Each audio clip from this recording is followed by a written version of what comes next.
السلام علیکم ورحمۃ اللہ وبرکاتہ نحمده ونصلی علی رسولہ الکریم اما بعد فاعوذ باللہ من الشیطان الرجیم بسم اللہ الرحمن الرحیم رب اشرح لی صدری ویسر لی امری واحلل عقدۃ من لسانی یفقہوا قولی۔ اللہ تعالیٰ کا لاکھ لاکھ شکر ہے جس نے ہمیں انسان بنایا۔ اس کا احسان ہے ہم پر کہ اس نے ہمیں مسلمان پیدا کیا۔ مسلمان بنانے کے بعد اس نے ہمیں صرف سوچ سمجھ سے ہی نہیں نوازا بلکہ اس کے ساتھ ساتھ بہترین رہنمائی بھی عطا کی، ایسی رہنمائی جس سے نہ صرف یہ کہ ہماری یہ زندگی خوبصورت ہو جائے، خوشحال ہو جائے، بلکہ اس کے ساتھ ساتھ ہماری اصل زندگی، ہمیشہ کی زندگی بھی پرسکون ہو جائے۔ چونکہ اللہ تعالیٰ ہمارا خالق ہے، وہ ہمیں ہم سے زیادہ جانتا ہے، بہتر جانتا ہے کہ ہماری ضروریات کیا ہیں۔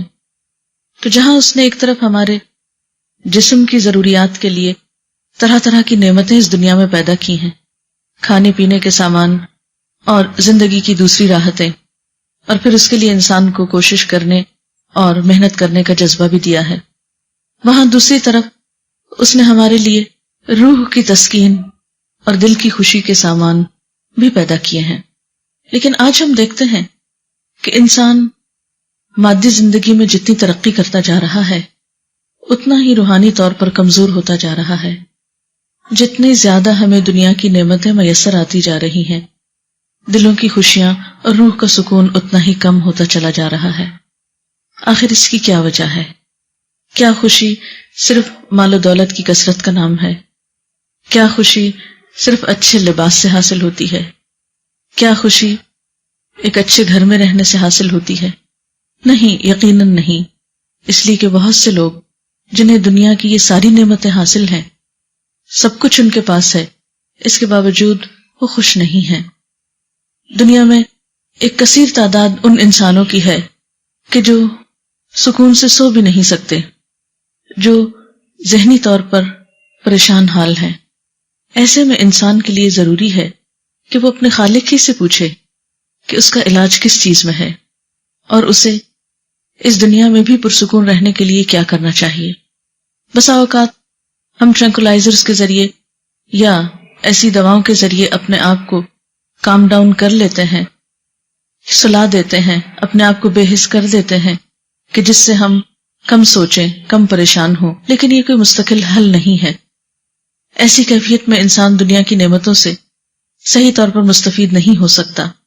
تو آئیے دیکھتے ہیں وہ کون سی چیزیں ہیں، وہ کون سے کام ہیں، وہ کون سے طریقے ہیں جن کو اختیار کر کے ہم خوشی پا سکتے ہیں، سکون پا سکتے ہیں۔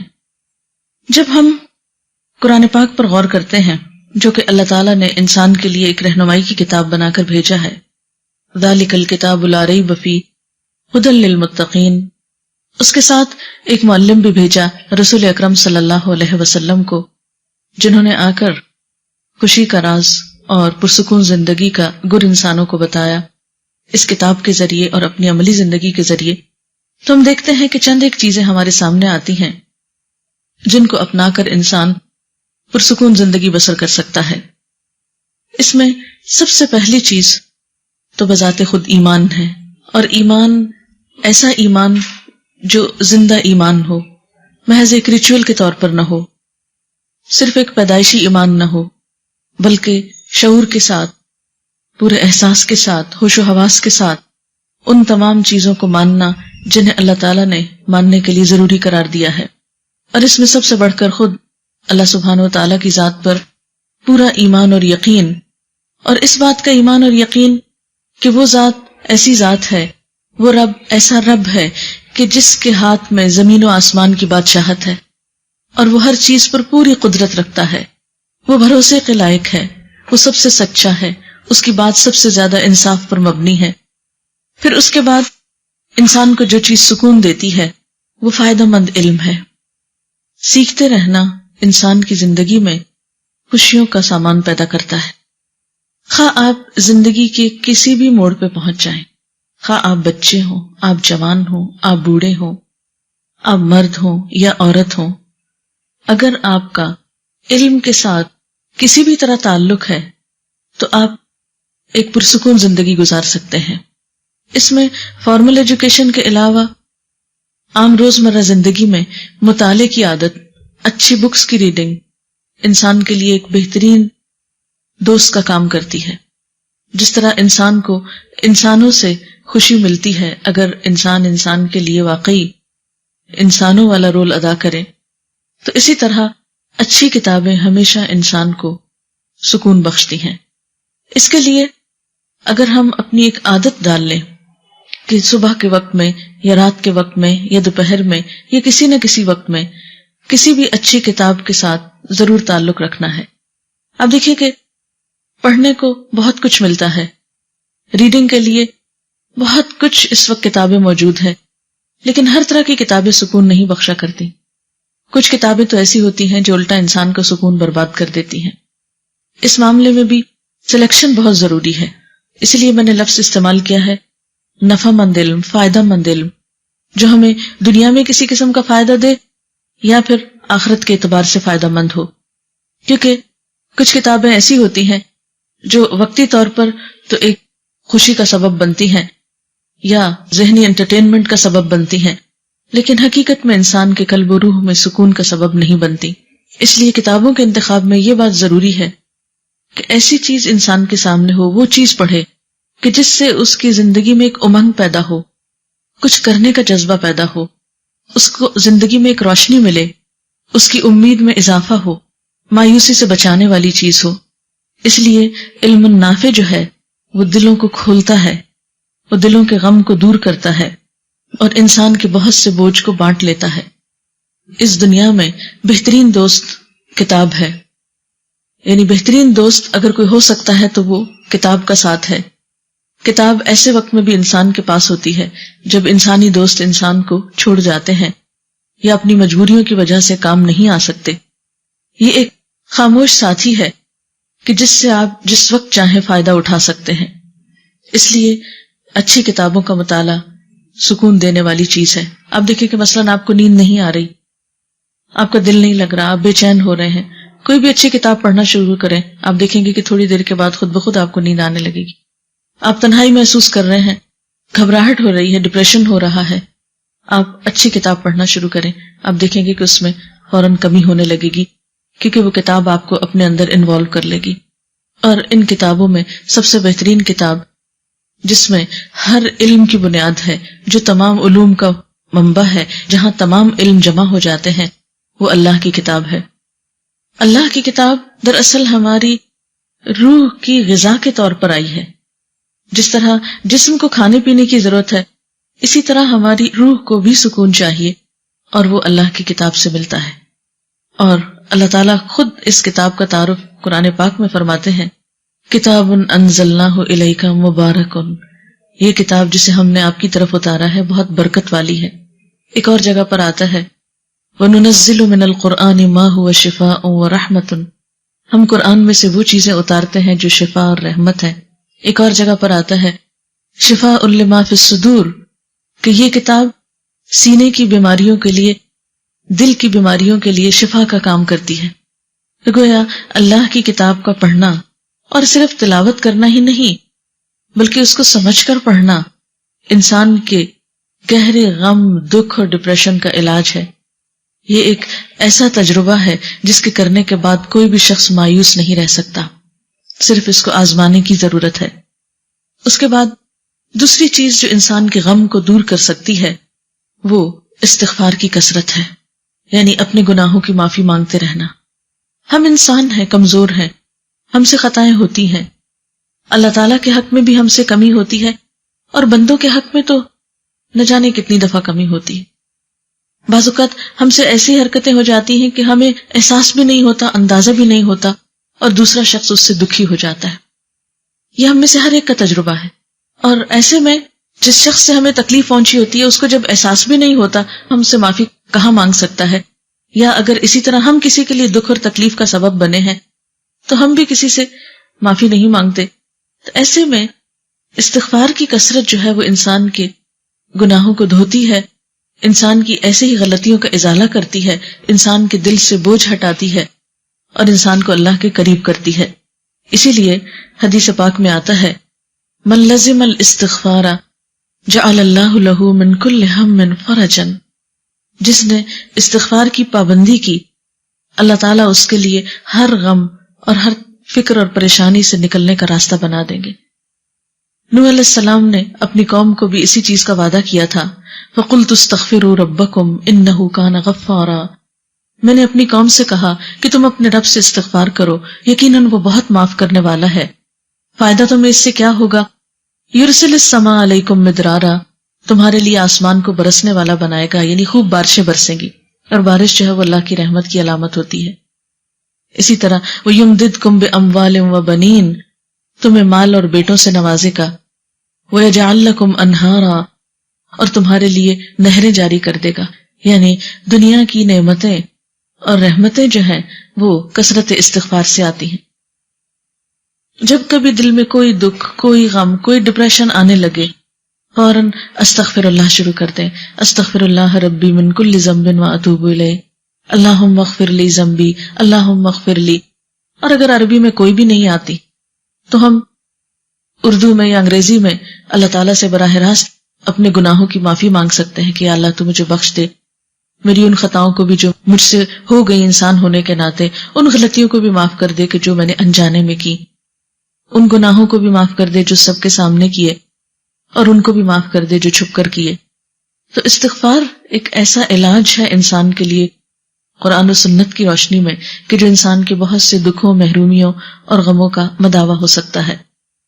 پھر اسی طرح استغفار کے علاوہ کوئی بھی اور ذکر، قرآن پاک میں اللہ تعالیٰ فرماتے ہیں الا بذکر اللہ تطمئن القلوب، سنو، خبردار رہو، اللہ کے ذکر سے دلوں کو اطمینان ملتا ہے، دلوں کو سکون ملتا ہے. بعض اوقات انسان جب بہت غم کی حالت میں ہوتا ہے تو ذکر کو بھی دل نہیں چاہتا. ایسے میں انسان اگر ہمت کر کے صرف اللہ اللہ ہی کو پکارنے لگے، یا سبحان اللہ و بحمدہ سبحان اللہ العظیم، اللہ اکبر، الحمدللہ، سبحان اللہ، لا الہ الا اللہ، کوئی بھی چیز جو انسان کے لیے پڑھنے میں آسان ہو، انسان اس سے فائدہ اٹھا سکتا ہے. لیکن ذکر کی کثرت جو ہے یہ انسان کے دل کو روشن کرتی ہے، انسان کے دلوں کے بوجھ کو اتارتی ہے. ایک اور چیز جو انسان کو فائدہ دیتی ہے وہ بندوں کے ساتھ احسان کرنا ہے، اور بغیر کسی فرق کے احسان کرنا. خواہ کوئی اپنا ہم مذہب ہو، ہم وطن ہو، یا ہم زبان ہو، یا ہم رنگ ہو یا نہ ہو، کوئی شخص کسی بھی دین کا ہو، کسی بھی مذہب کا ہو، کسی بھی رنگ صورت کا ہو، کسی بھی سٹیٹس کا ہو، کہیں کا بھی ہو، کوئی بھی انسان، اس کے ساتھ اچھائی برتنا، اس کے ساتھ احسان کرنا، اس کا بھلا کرنا، اس کے کام آنا، اس کی خیرخواہی سوچنا دلوں کو سکون بخشتا ہے. جب آپ کا دل سب انسانوں کے لیے محبت کرتا ہے، جب آپ کے دل میں ہر ایک کے لیے پیار ہے، جب آپ کے دل میں ہر ایک کے لیے خیرخواہی کا جذبہ ہے، تو یہ ایسی بہترین چیز ہے کہ جس کی اللہ تعالیٰ کے ہاں بہت قدر ہے، کیونکہ اللہ تعالیٰ اپنی مخلوق سے محبت کرتا ہے. اس لیے کسی بھی تعصب کے بغیر، کسی بھی فرق کے بغیر ہر انسان کے ساتھ خیرخواہی. عموماً ایسا ہوتا ہے کہ ہم یا تو اپنے خون کے رشتوں سے محبت کرتے ہیں، یا پھر اپنے دوستوں سے محبت کرتے ہیں، یا یہ کہ جو ہماری برادری یا خاندان یا زبان بولنے والا ہو اس سے محبت کرتے ہیں، یا اس کا بھلا چاہتے ہیں، یا اس کے لیے ہماری ہمدردیاں ہوتی ہیں. لیکن جب ایک انسان ان تمام چیزوں سے بالا ہو کے سوچتا ہے، کوئی کالا ہو یا گورا ہو، کوئی بھی زبان بولتا ہو، لیکن جب انسان اس کو اس نظر سے دیکھتا ہے کہ یہ میرے رب کی مخلوق ہے، اسے بھی میرے رب نے بنایا ہے، اور یہ بھی آدم کی اولاد میں سے ہے، اور اس رشتے میں مجھے اس کے ساتھ ہمدردی ہے، تو آپ دیکھیں گے کہ یہ چیز آپ کے دل کو سکون دے گی. ہوتا یہ ہے کہ بندوں کے ساتھ ہمارا معاملہ اسی طرح ہوتا ہے جیسی ہماری ان کے لیے سوچ ہوتی ہے. لوگ ہمیں ویسے ہی نظر آتے ہیں جیسے ہماری اپنی نگاہ ہوتی. آپ دیکھیے کہ مثلاً اگر میں اینا کو اتار دوں تو اس سے کیا ہوگا کہ میری نگاہ کمزور ہے تو مجھے سب کی شکل صحیح نظر نہیں آئے گی، حقیقت پہ فرق پڑ جائے گا. آپ کچھ ہے، مجھے کچھ اور نظر آ رہا ہے، لیکن چشمہ لگانے سے وہ سچویشن بدل جاتی ہے. اسی طرح اگر یہ چشمہ کلرڈ ہو جائے تو رنگ بھی بدل جائیں گے. بالکل اسی طرح اندر کی نگاہ جو ہے، دل کی نگاہ جو ہے، یہ بھی اسی طرح رنگ بدلتی ہے.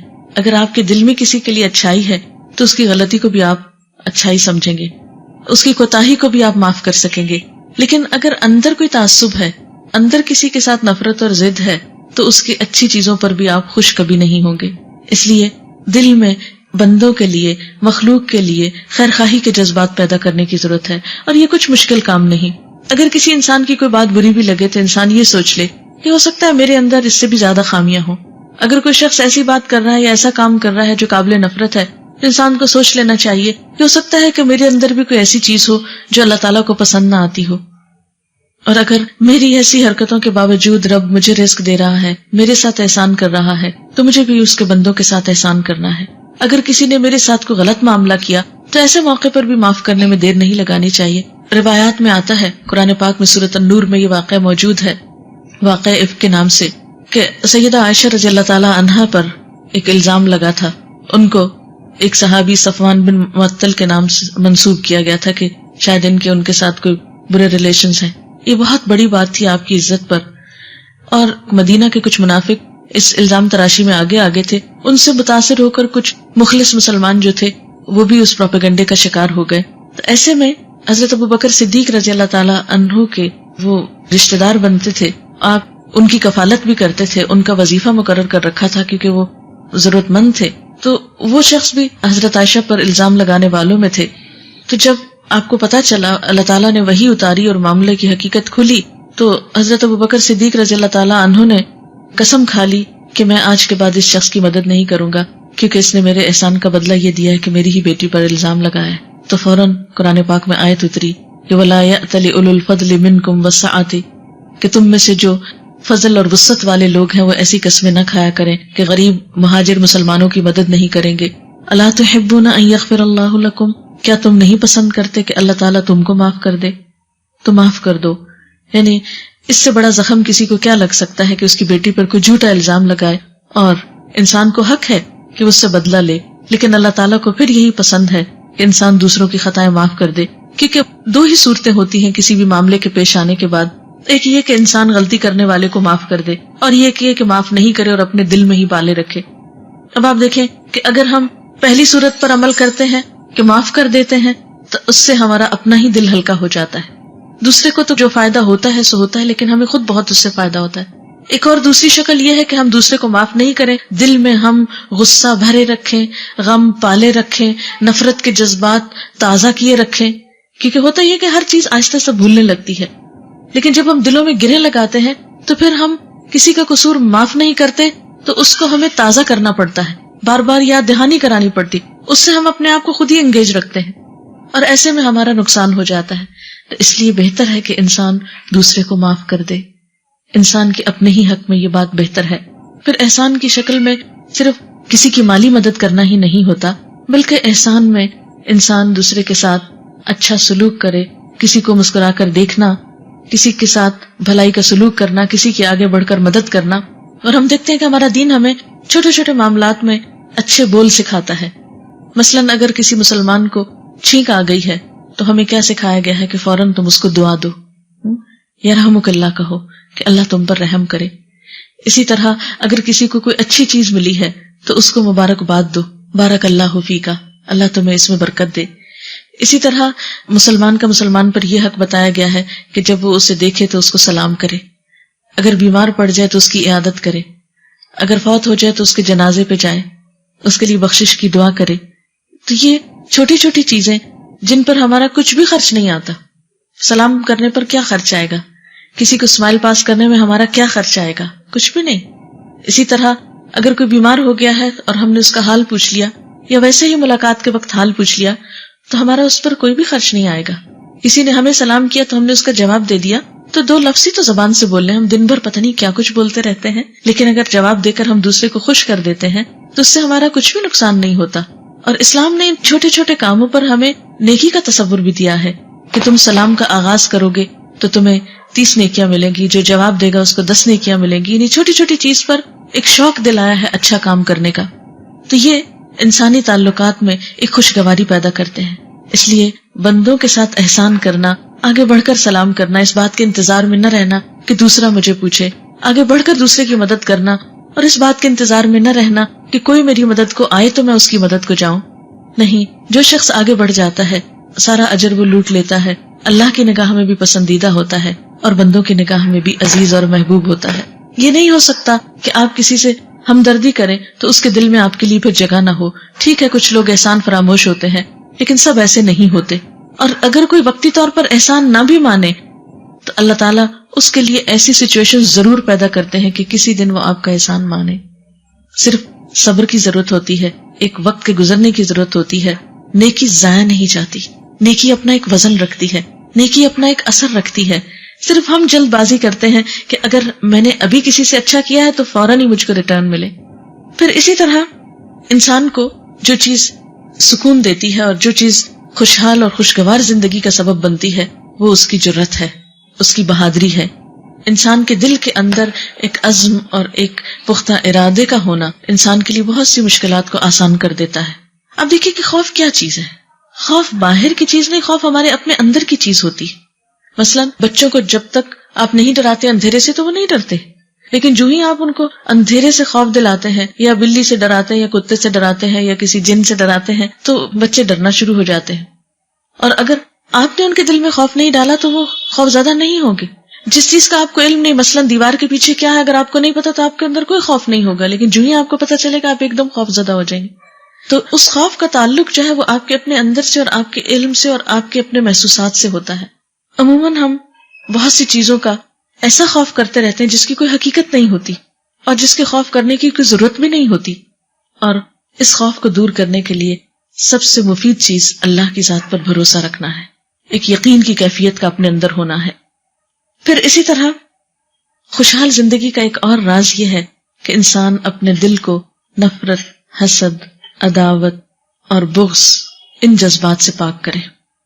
جس طرح ہم اپنے جسم کی صفائی کرتے ہیں، جن لوگوں کو روز نہانے کی عادت ہوتی، اگر ایک دن وہ نہیں نہائے تو ان کو چین نہیں آتا، ایک بے چینی لاحق ہو جاتی ہے۔ حتیٰ کہ بچوں میں آپ نے دیکھا ہوگا کہ چھوٹے بچوں کو جو بالکل نیو بورن ہوتے ہیں، اگر آپ ان کو روزانہ نہلانے کے عادی ہیں اور وہ صاف رہنے کے عادی ہیں، اور اگر ایک دن آپ کسی مجبوری سے نہیں نہلا سکے تو بچہ سوتا نہیں ہے، یعنی طبیعت پہ اتنا فرق پڑ جاتا ہے۔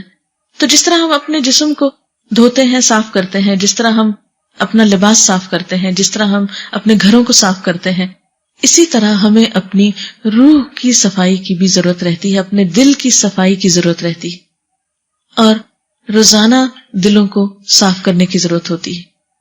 اگر ہم ایک عادت بنا لیں کہ رات کو سوتے وقت صرف ایک جملہ دہرا لیا کریں کہ آج کے دن میں جس کسی نے مجھ پر کوئی زیادتی کی ہے میں نے اس کو معاف کر دیا، میں اپنے دل میں کسی کے لیے نفرت نہیں رکھوں گی، میں اپنے دل میں سیاہ داغ نہیں پڑنے دوں گی، تو آپ دیکھیں گے کہ آپ کے اپنے ہی ساتھ کیے ہوئے اس عہد اور وعدے سے خود آپ کو ریلیف ملے گا، ایک سکون اور ایک خوشی کی کیفیت آپ کے اندر آئے گی، کیونکہ اس چیز کی قدردانی کرنے والا بھی موجود ہے، آپ کے ان الفاظ کو سننے والا بھی موجود ہے۔ لا تأخذہ سنۃ ولا نوم، جس کو نہ نیند آتی ہے نہ اونگ آتی ہے، آپ سو رہے ہوتے ہیں وہ ہمیشہ جاگتا ہے، اور آپ کے اندھیرے میں یا دن میں یا رات میں کیے ہوئے کسی بھی کام سے وہ پوری طرح واقف ہے۔ اگر کوئی انسان اس کام کی آپ کو جزا نہ بھی دے تو ہم تو مسلمان ہیں، آخرت پر یقین رکھتے ہیں، یہ یقین رکھتے ہوئے کہ میرے اس عمل سے میرا رب راضی ہوگا اور میرے اس عمل سے مجھے بہترین جزا ملے گی، تو انسان کے لیے یہ کام کرنا آسان ہو جاتا ہے۔ کیونکہ کسی کی نفرت دل میں رکھنا دراصل کیا ہے، ایک میل ہے۔ نفرت کو آپ ایک میل سے تعبیر کر سکتے ہیں، ایک سیاہ داغ سے تعبیر کر سکتے ہیں۔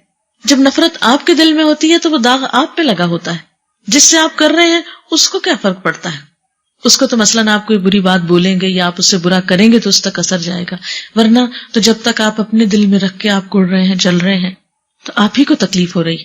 اس لیے ایک طرفہ طور پر ان چیزوں کو اپنے دل سے نکالنے کی کوشش کریں۔ آپ دیکھیے کہ اگر ہمیں تھوڑا سا بھی ایکسٹرا بوجھ اٹھا کے چلنا پڑے تو ہم تھوڑی دیر کے بعد تھک جائیں گے، بالکل اسی طرح ہماری روح تھک جاتی ہے نفرتوں کے بوجھ اٹھا اٹھا کر، دوسروں کے ساتھ ضد اور عداوت کے بوجھ اٹھا اٹھا کر۔ تو اگر اس کو اتار سکیں تو آپ دیکھیں گے کہ آپ کو اس سے ریلیف ملے گا، اور یہ صرف اپنے آپ کو سمجھانے کی ضرورت ہوتی ہے، اپنے آپ کو یقین دہانی کرانے کی کہ میرا یہ عمل رائے گاہ نہیں جائے گا۔ آپ دیکھیے کہ صدقہ مختلف طرح کا ہوتا ہے، مال کا صدقہ ہوتا ہے اور ایک عزت کا صدقہ بھی ہوتا ہے۔ سلف صالح کے بارے میں ملتا ہے کہ وہ بعض اوقات اس طرح دعا مانگتے تھے، یا اللہ تو میری یہ دعا قبول کر لے، میری یہ ضرورت پوری کر دے، میں نے اپنی عزت کا صدقہ کیا کہ اگر مجھے کبھی کسی نے کچھ برا کہا ہو یا میرے ساتھ برا کیا ہو تو میں نے اس کو معاف کر دیا۔ پھر اسی طرح جو چیز انسان کو خوشی بخشتی ہے وہ اپنی نگاہ، اپنی زبان اور اپنے دل کی حفاظت ہے۔ نگاہ کو ایسی چیزوں پہ پڑنے سے بچانا کہ جن کو دیکھنے سے اللہ تعالیٰ نے منع کیا ہے یا جن کا دیکھنا حرام قرار دیا ہے۔ اسی طرح زبان کو ایسی گفتگو سے بچانا کہ جس گفتگو کو اللہ تعالیٰ نے ناپسند کیا ہے، مثلا جھوٹ ہے، چغلی ہے، غیبت ہے، بد زبانی ہے، بد کلامی ہے، گالی گلوچ ہے، ان چیزوں سے منع کیا گیا ہے اور ایک ایک لفظ لکھا جا رہا ہے۔ اپنے آپ کو ان چیزوں سے روک کر رکھنا اپنے ہی سکون کا باعث بنتا ہے، کیونکہ یہ تمام چیزیں حرام کے دائرے میں آتی ہیں۔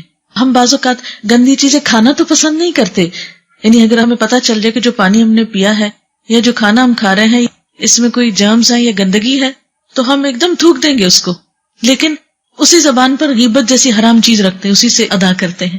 یعنی گفتگو میں بہت سا حرام جو ہے یا بہت سی گندگی جو ہے اس کو ہم نگلتے چلے جاتے ہیں، بولتے چلے جاتے ہیں اور اس کے لیے اپنے آپ کو روک نہیں سکتے۔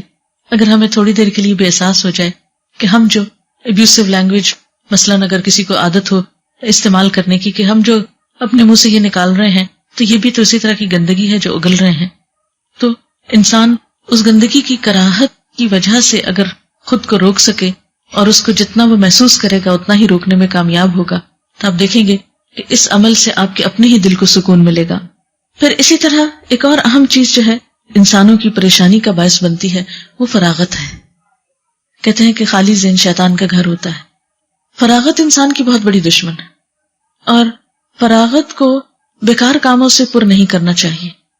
انسان اپنی زندگی میں ایسے کام کرے کہ جس سے کسی انسان کا فائدہ ہو یا انسان کی اپنی آخرت کا فائدہ ہو، یعنی اپنے لیے ضرور ایسے کچھ نہ کچھ کام کرتے رہیں کہ جس سے کوئی تعمیری چیز سامنے آئے، کیونکہ اللہ تعالیٰ نے انسان کو عقل جیسی نعمت دی ہے، انسان کے اندر انرجی ہے، انسان کے اندر بہت سے اچھے جذبات ہیں، انسان کے اندر بہت اچھی سینسز ہیں، یہ سب چیزیں استعمال کرنے کے لیے اللہ تعالیٰ نے دی ہیں۔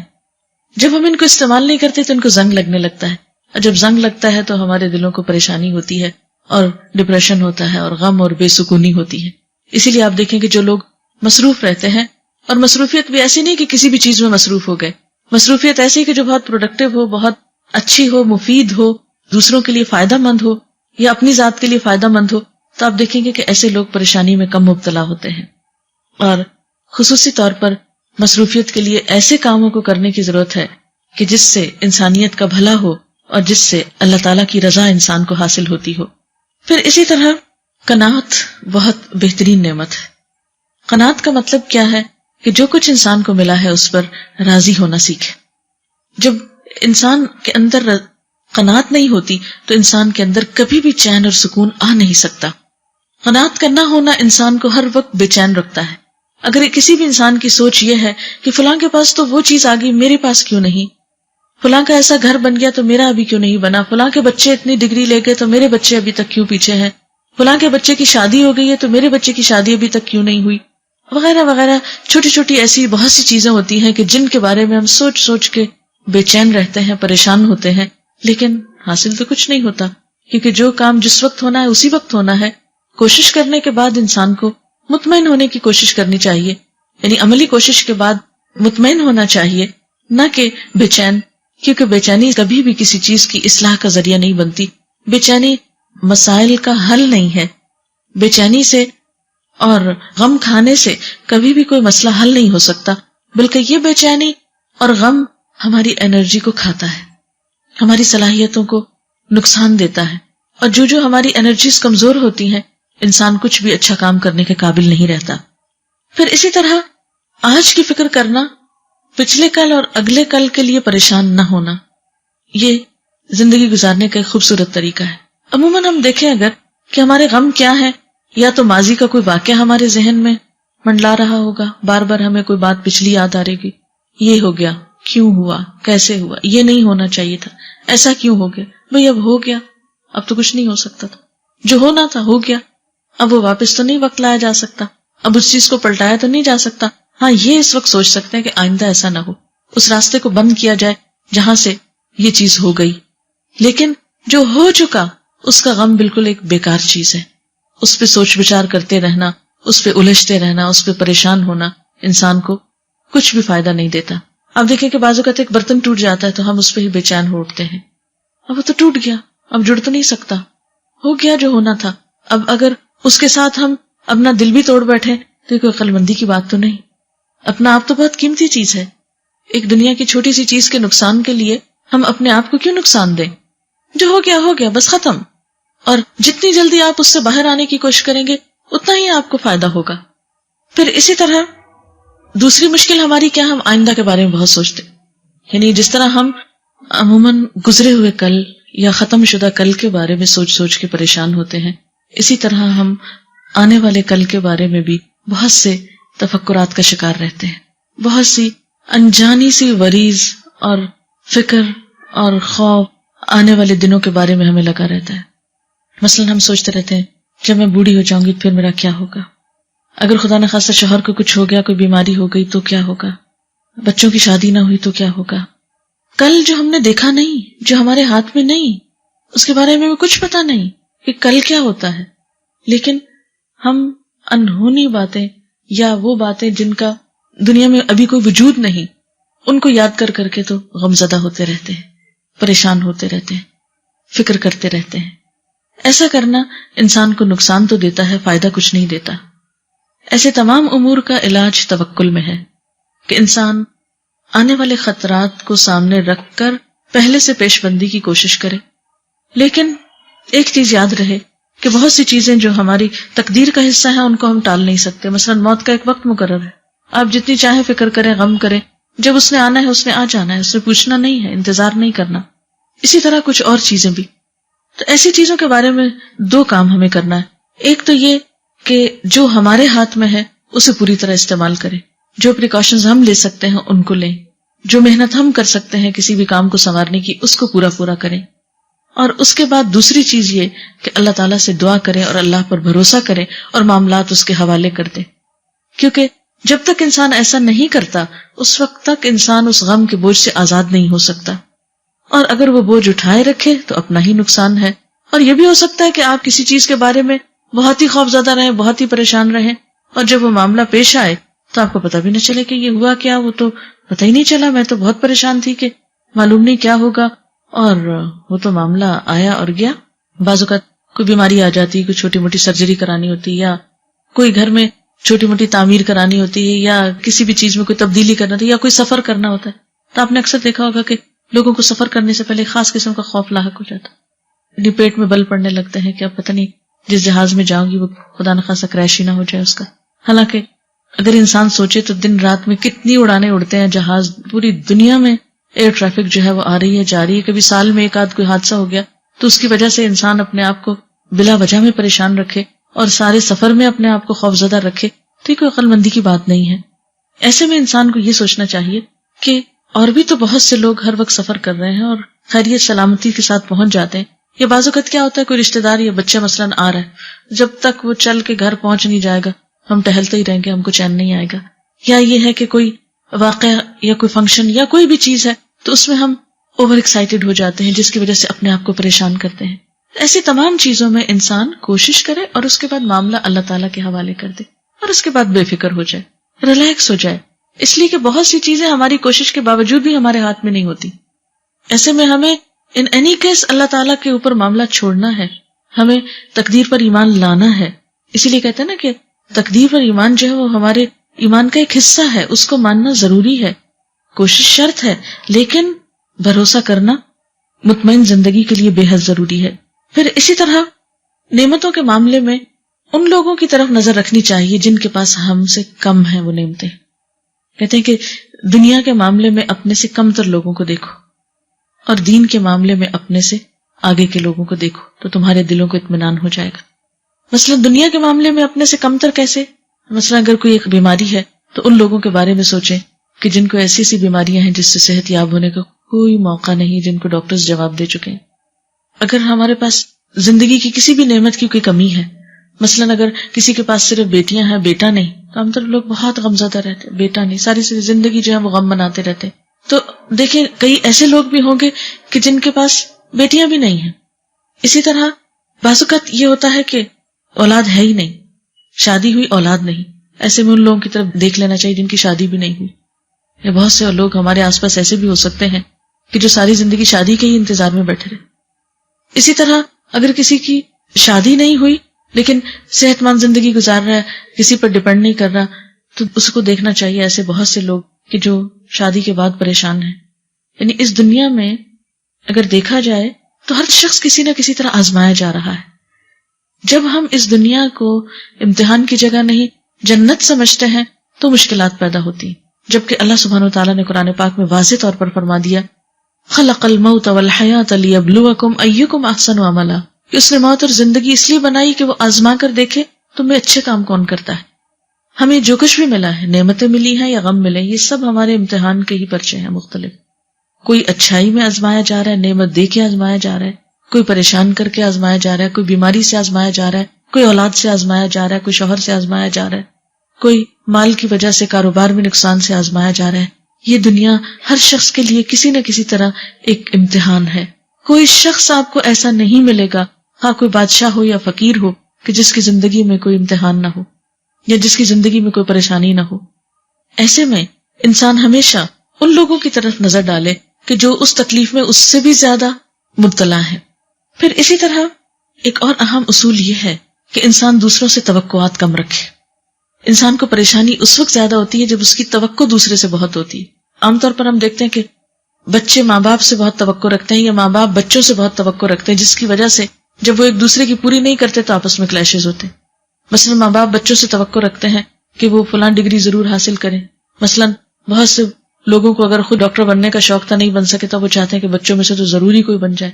اور بعض اوقات ہم اپنے شوق بچوں پہ پورے کرنے کے لیے ان کو ناروا بوجھ تلے ڈال دیتے ہیں، ان کی زندگی حرام کر دیتے ہیں، ان سے ایسے کام لیتے ہیں کہ جس کے وہ اہل نہیں ہوتے.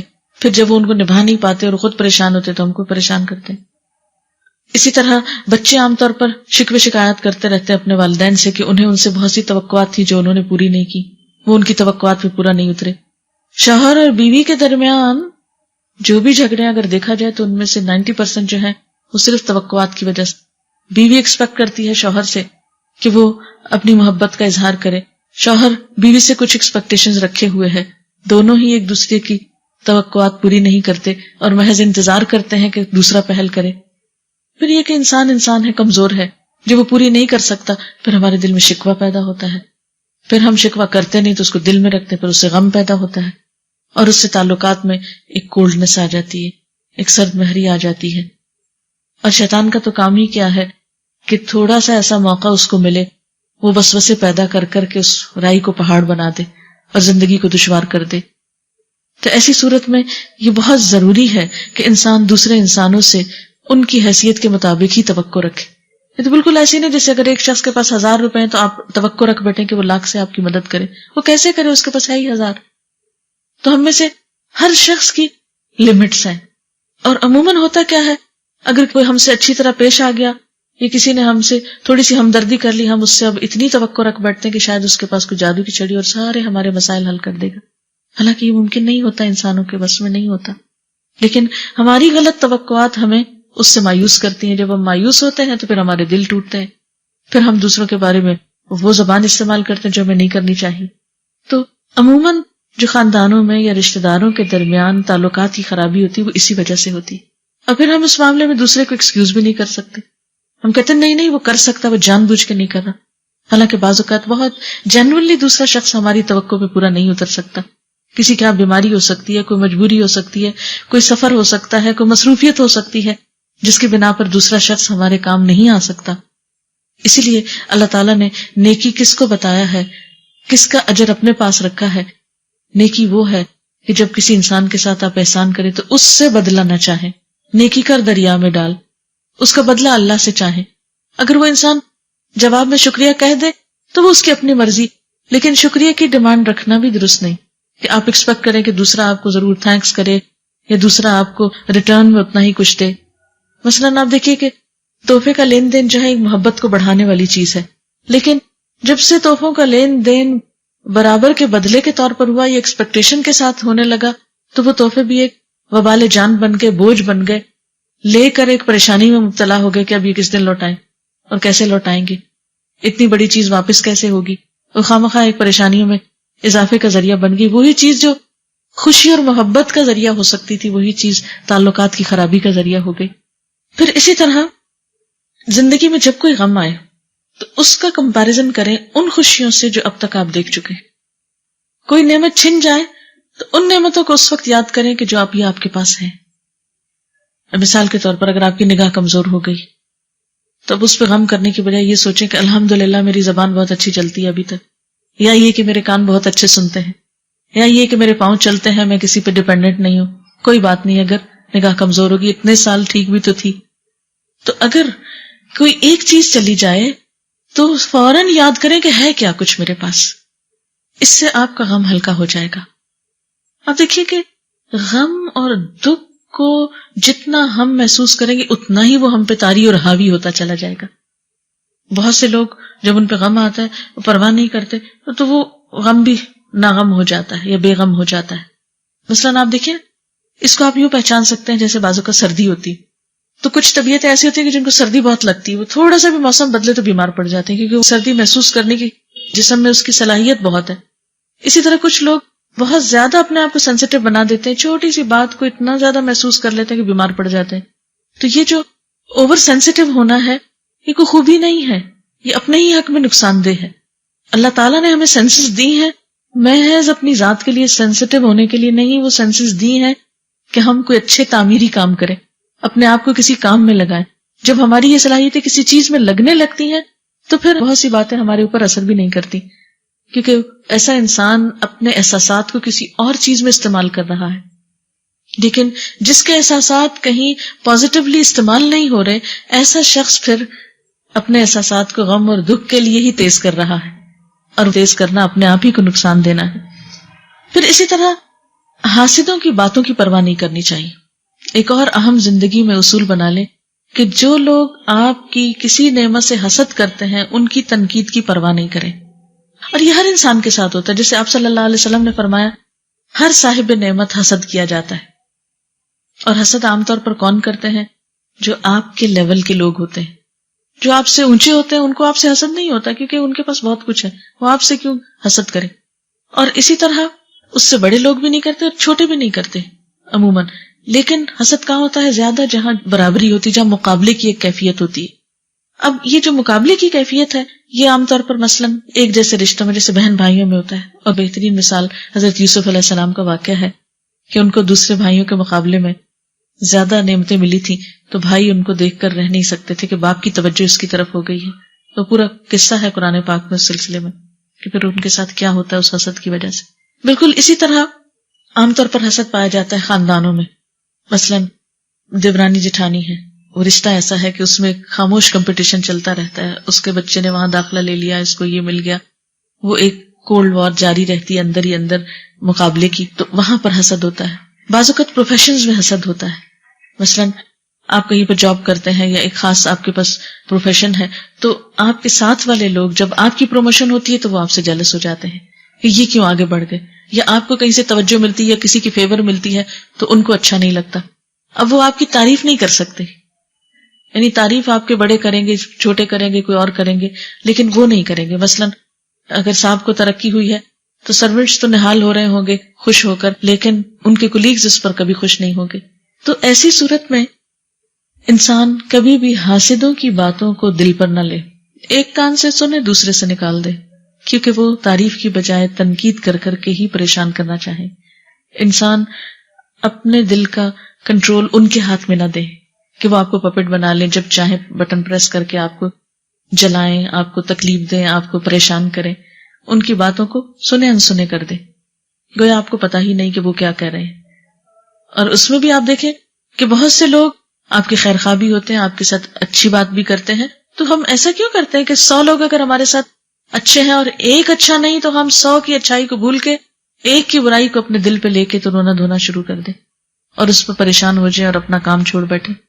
ایسے میں جب بھی کسی کی طرف سے کوئی مخالفت سامنے آئے، کوئی مقابلے کی کیفیت سامنے آئے، کوئی ناروا قسم کی باتیں آپ کے اوپر ہوں، کوئی الزام تراشی ہو، تو فوراً سوچئے کہ یہ شخص ہے کون جو ایسا کر رہا ہے.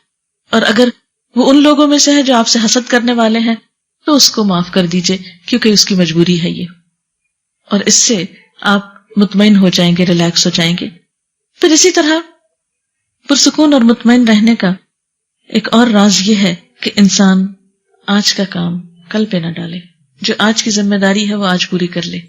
مثلاً آپ خواتین اگر گھر میں کچھ کام ہے، کچن میں کام ہے، تو اگر کوئی بھی چیز رات کو ادھوری چھوڑ کے سوتے ہیں، مثلاً برتن ہی چھوڑ کے سو گئے، یا کوئی بھی مثلا ٹیبل پہ ہی برتن رہ گئے، یا کچھ اٹھوائے نہیں، کیا نہیں کام، تو اس سے کیا ہوگا، وہ دل پہ ایک بوجھ ہوگا۔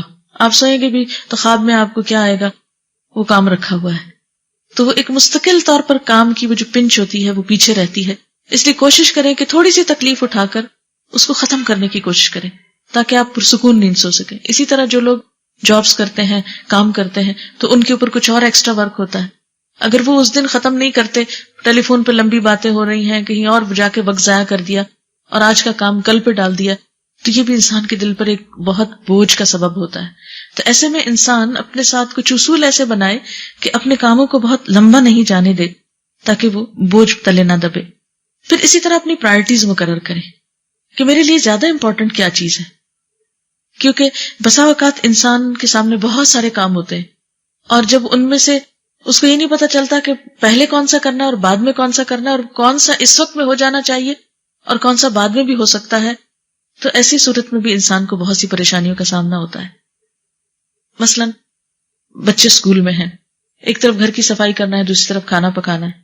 اب آپ ان میں دو کاموں میں یہ سوچیں گے کہ اچھا پہلے میں کون سا کروں، اگر تو بچوں کے آنے میں بہت وقت ہے اور صفائی پہلے ہو سکتی ہے تو کھانا بعد میں بنا لیں، لیکن اگر آپ نے کھانے کو ڈیلے کیا اور بچوں کے آنے کا وقت ہو گیا اور آپ پورا گھر ہی چمکاتے رہے، یا ہسبینڈ کے آنے کا ٹائم ہو گیا اور کھانا نہیں لگا، تو آپ دیکھیں گے کہ لڑائی جھگڑا اور فساد ہو سکتا ہے۔ وہ آپ کے چمکے ہوئے گھر کو بالکل نہیں دیکھیں گے اور نہ ہی اپریشیٹ کریں گے۔ اس وقت ان کو کھانا چاہیے اور کھانا آپ نے بنایا نہیں یا بنوایا نہیں، تو اس میں شدید لڑائی جھگڑے کی کیفیت ہو سکتی ہے۔ تو بعض اوقات ہم کم اہم یا غیر اہم کام کرتے رہتے ہیں اور اہم کاموں کو چھوڑ دیتے ہیں، جس کے نتیجے میں پریشانیاں دیکھنی پڑتی ہیں۔ پھر اسی طرح انسان کو اپنی نعمتوں کا ذکر کرتے رہنا چاہیے، یعنی اپنے آپ سے بھی دہراتے رہنا چاہیے۔ نعمتوں کا ذکر، الحمدللہ، اللہ تیرا شکر ہے تو نے مجھے بچے دی، اللہ تیرا شکر ہے تو نے مجھے اچھی صحت دی۔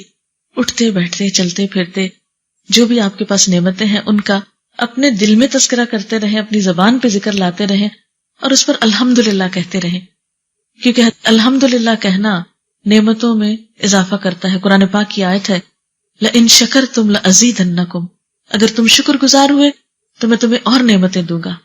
تو اللہ تعالیٰ کو یہ بات پسند آتی ہے کہ بندہ اس کی نعمتوں کو یاد کرے اور اس پر شکر گزاری کا رویہ اختیار کرے۔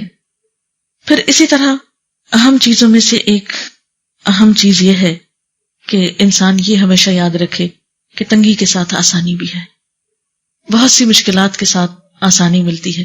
یہ ایسا ہی ہے کہ جیسے ایک بچے کی پیدائش میں ایک ماں کو کتنی تکلیف سے گزرنا پڑتا ہے اور اس کے ساتھ اس کو خوشی بھی نصیب ہوتی ہے۔ اگر کوئی یہ کہے کہ نہیں میں یہ تکلیف نہیں اٹھا سکتا، ہاں ایک بچہ مجھ کو چاہیے، تو آپ دیکھیں گے کہ جو بچہ اڈاپٹ کیا جاتا ہے اور جو بچہ خود پیدا کیا جاتا ہے، اس کی محبت میں اور اس کے ساتھ ایسوسیشن میں ایک بہت بڑا فرق ہوتا ہے، اس کے ساتھ تعلق میں ایک بہت قابل ذکر فرق ہوتا ہے۔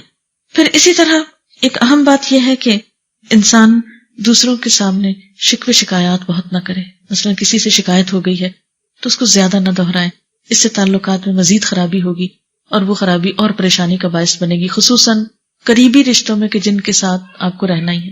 مثلا جن تعلقات کے ساتھ ہمیں نبھانا ہی ہے، مثلا بہن بھائی ہیں، شوہر ہے، بچے ہیں، تو پھر معاف کر کے اور شکوے ختم کر کے نبھائیں تو زیادہ اچھا ہے، کیونکہ کچھ رشتے جن کو آپ کاٹ نہیں سکتے، آپ ان کو ختم کر ہی نہیں سکتے، تو ایسے میں اگر ہم ان کو نبھانا سیکھ جائیں تو وہ کہیں زیادہ بہتر ہے بنسبت اس کے کہ ایک بوجھ کی طرح ان کو لے کر پھریں۔ یعنی ناراضگی کے ساتھ رہنے میں اور دوسروں کو معاف کر کے راضی ہو کر رہنے میں بہت بڑا فرق ہے۔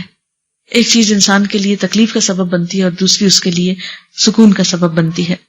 پھر اسی طرح ایک اور چیز یہ کہ بہت سی چیزوں پر صبر انسان کے لیے بہت بہترین نعمت کے حصول کا ذریعہ بنتا ہے۔ چھوٹی چھوٹی تکلیفوں پہ صبر، اور صبر کیا ہے؟ نیگیٹو ری ایکشن سے بچنا۔ کسی دکھ پر کسی نے کوئی بات کہہ دی مثلاً کسی نے آپ کے ساتھ بدتمیزی سے بات کی تو اب آپ کا ریئیکشن کیا ہوگا کہ آپ اس سے بڑھ کے جب تک نہیں کریں گے تو چین نہیں آئے گا. اور صبر کیا ہے کہ انسان جیسے کڑوی دوا کھاتا ہے اسے تھوڑا سا پی جائے. تو آپ دیکھیں گے کہ یہ صبر آپ کے لیے آپ کی عزت میں بھی اضافہ کرے گا اور آپ کے تعلقات کو بہتر بھی بنائے گا. لیکن اس وقت اگر ہم اپنے غصے کا ایک دم اظہار تو کر دیتے ہیں، دل تو فوراً ٹھنڈا کر دیتے ہیں، لیکن اس کے جو کانسیکوینسز ہوتے ہیں وہ طویل عرصے تک ہمیں بھگتنے پڑتے ہیں اور اس سے پریشانی میں مزید اضافہ ہی ہوتا چلا جاتا ہے. پھر اسی طرح کچھ اوقات اپنی تنہائی کے بھی ضرور نکالیں جس میں آپ کے پاس کوئی نہ ہو، جس میں آپ ہوں اور آپ کا رب ہو، اور آپ کی براہ راست اپنے رب سے، اپنے خالق سے باتیں ہوں. کیونکہ اللہ تعالیٰ کے ساتھ تعلق ایک بہت خوبصورت تعلق ہے، اور اس تعلق میں بھی باہم کمیونیکیشن چاہیے. کیونکہ جس تعلق میں کمیونیکیشن نہیں رہتا وہاں پر وہ تعلق نہ ہونے کے برابر ہوتا ہے. جیسے اگر اپنے عزیز بہن بھائیوں سے بھی آپ کا کوئی تعلق نہ ہو تو وہ بھی اجنبی ہو جائیں گے آپ کے لیے.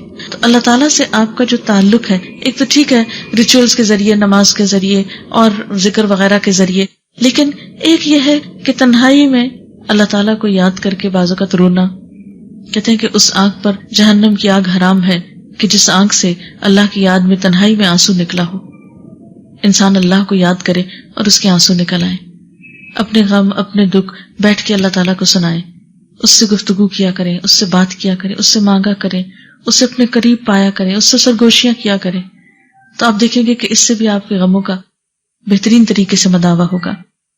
اور آخری بات یہ ہے کہ دعا کی کثرت. حدیث میں آتا ہے الدعاء مخ العبادہ، دعا عبادت کی کریم ہے، مغز ہے، نچوڑ ہے، اہم ترین حصہ ہے. تمام عبادات کا اہم ترین حصہ دعا ہے. نماز تو ہے ہی دعا، پریئر کہتے ہیں اس کو. روزے کے آخر میں بھی دعا مانگتے ہیں، حج میں آپ دیکھیں کتنی دعائیں مانگتے ہیں. تو یہ دعا جو ہے یہ انسان کے لیے بہت بڑا ہتھیار.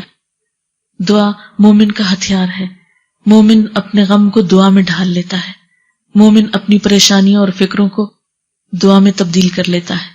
جس شخص کو یہ توفیق ہو جائے اس کے لیے زندگی پھر آسان ہونے لگتی ہے. لیکن جو شخص اپنے رب سے مانگتا نہیں، رب اس سے ناراض ہوتا ہے. کیونکہ دعا ایک ایسی چیز ہے کہ جو بندے اور رب کے درمیان ایک تعلق قائم کرتی ہے. دعا ان مشکلات میں بھی فائدہ دیتی ہے جو نازل ہو چکی ہوں، اور ان مشکلات میں بھی یقیناً فائدہ دیتی ہے جو ابھی تک آئی نہ ہو. اس لیے دعا کو کثرت سے کرتے رہنا چاہیے. تو اللہ تعالیٰ سے دعا ہے کہ وہ ہمارے دلوں کو سکون بخشے، ہمیں بہترین زندگی گزارنے کا طریقہ اور سلیقہ سکھائے، اور ہماری ایسی زندگی ہو کہ ربنا آتنا فی الدنیا حسنۃ وفی الآخرۃ حسنۃ بھی ہو. کیونکہ یہ زندگی آخرت کی کھیتی ہے. اس دنیا میں ہم جو کچھ کریں گے وہی کل کو پائیں گے. اس کی مثال ایسے ہی ہے جیسے ایک کاغذ. اب دیکھیے کہ کاغذ کا یہ اس وقت ایک حصہ آپ کو لکھا ہوا نظر آ رہا ہے اور ایک صاف نظر آ رہا ہے. کاغذ کا یہ لکھا ہوا حصہ زندگی کا وہ رخ ہے جو آج ہمیں دیا گیا ہے، اور کل قیامت کے دن جو کچھ ہم لکھ کے لے جائیں گے وہی پلٹا کے ہمیں دکھا دیا جائے گا. مثلا اگر آپ اس کاغذ کے دوسری طرف سے دیکھیں، جھانکیں، تو آپ کو وہی عبارت نظر آئے گی، وہی محسوس ہوگی جو اس طرف سے لکھی. یعنی اس وقت کاغذ کا یہ حصہ دنیا میں ہمارے پاس ہے اور یہ کل ہماری آخرت ہے. جو کچھ آج ہم یہاں لکھیں گے کل وہی چیز ہمارے سامنے آ جائے گی، وہی چیز ہمارے لیے پیش کی جائے گی. نہ اس میں کمی کی جائے گی نہ اس میں اضافہ کیا جائے گا. تو پھر یہ ہمارے اپنے اوپر ہے کہ ہم اس زندگی کو زیادہ سے زیادہ کس طرح بہتر سے بہتر مفید کاموں میں بسر کرتے ہیں. اور زندگی کو مفید کام میں وہی لوگ گزار سکتے ہیں کہ جو اپنے آپ کو غم، غصے اور نیگیٹو قسم کے جذبات سے آزاد کر سکیں. کیونکہ یہ ساری چیزیں انسان کو غلام بنا لیتی ہیں، انسان کو جکڑ لیتی ہیں، انسان کو قید کر دیتی ہیں، انسان کے اندر کی صلاحیتوں کو ختم کر دیتی ہیں. لہٰذا اگر ہم یہ چاہتے ہیں کہ ہم اپنے آپ کو فائدہ پہنچائیں تو اس کے لیے ہمیں اپنے لیے خود سٹرگل کرنی ہوگی. ورنہ بہت سے غم اور لوگوں کے دیے ہوئے نقصان، لوگوں کی دی ہوئی تکلیفیں اگر انسان پر حاوی ہو جائیں تو انسان کچھ بھی کرنے کے قابل نہیں رہتا. تو اللہ تعالیٰ سے دعا ہے کہ اللہ تعالیٰ ہمیں اس دنیا میں رہ کر ایسے اچھے کاموں کی توفیق دے کہ جو کل کی پائیدار زندگی میں ہمیشہ کے لیے خوشیوں کا سبب بن جائے. وآخر دعوانا ان الحمد للہ رب العالمین. دعا کر لیتے ہیں. سبحان اللہ والحمد للہ ولا الہ الا اللہ واللہ اکبر ولا حول ولا قوة الا باللہ العلی العظیم. اللهم صل على محمد وعلى آل محمد كما صليت على إبراهيم وعلى آل إبراهيم إنك حميد مجيد اللهم بارك على محمد وعلى آل محمد كما باركت على إبراهيم وعلى آل إبراهيم إنك حميد مجيد ربنا آتنا في الدنيا حسنة وفي الآخرة حسنة وقنا عذاب النار ربنا لا تزغ قلوبنا بعد إذ هديتنا وهب لنا من لدنك رحمة إنك أنت الوهاب ربنا هب لنا من أزواجنا وذرياتنا قرة أعين واجعلنا للمتقين إماما.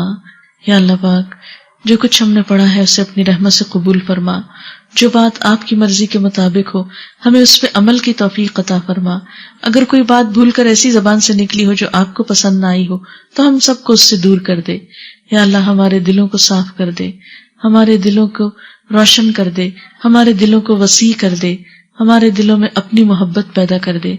یا اللہ ہمیں اچھے کاموں کی محبت دے دے. یا اللہ ہمیں اپنے وقت کو ضائع کرنے سے بچا. یا اللہ ہمیں اپنی زندگی کی قدر کرنا سکھا. یا رب العالمین تو اس گھر پر اپنی خیر و برکت نازل فرما. جنہوں نے یہ پروگرام ارینج کیا ہے یا اللہ انہیں دنیا اور آخرت کی برکتیں اور سعادتیں نصیب فرما.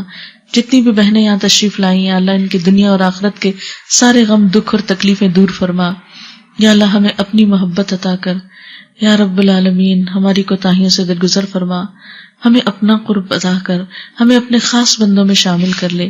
ہم سے وہ کام لے لے جو تجھے پسند آ جائے. یا اللہ تمام بیماروں کو صحت دے، سب دکھی لوگوں کے دکھ دور فرما. یا رب العالمین جتنے بھی حاجت مند ہیں ان کی جو بھی حاجات ہیں ان کو پورا فرما. ربنا تقبل منا انک انت السمیع العلیم وتب علینا انک انت التواب الرحیم. وصلی اللہ تعالی علی خیر خلقہ محمد وعلی آلہ واصحابہ واہل بیتہ اجمعین برحمتک یا ارحم الراحمین. الہی آمین. سبحانک اللہم وبحمدک نشہد ان لا الہ الا انت نستغفرک ونتوب الیک.